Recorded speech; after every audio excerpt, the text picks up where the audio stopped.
pagkatapos na muling pagkabuhay ng lahat ng mga tao. Titipunin ang lahat at si Kristo muling darating upang maging hukom ang lahat ng mga tao. Bagamat tiyak na ito'y mangyayari, hindi tiyak kung kailan ito magaganap. Ang araw at oras ay hindi isinasaad sa banal na kasulatan. Ano ang mga palatandaan ito? Ihayag ng ating Panginoon ang mga palatandaan ng pagdating ng huling paghuhukom.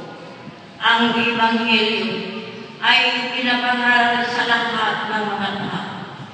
Magkakaroon ng malaking apostasiya o pagtalikod sa Diyos at sa tunay na pananampalataya. Lilitaw ang Antikristo, ang gagawa ng mga tunay na mga himala.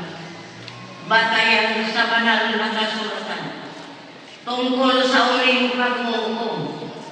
Itong si Jesus na umakyat sa langit ay magpabalik tulad ng nakita ninyong pag-akyat niya sa Gawain 1:11. Makinig kayo. Darating na ako upang hukuman ang bawat isa ayon sa kanyang mga ginawa. Sa Apokalipsis 22:12.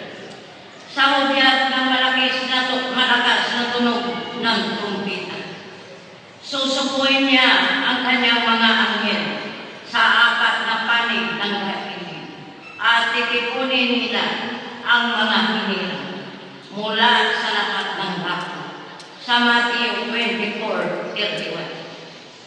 Tungkol sa palatandaan at ipinapangaral sa buong sanlibutan ang mabuting balita tungkol sa paghari ng Diyos upang ito'y makilala ng lahat ng bansa sa kadarating ang wakas.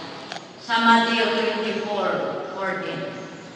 Ngunit pagdating ng anak ng tao sa daigdig na ito, may makikita kaya siyang mga tao na nananalig sa kanila.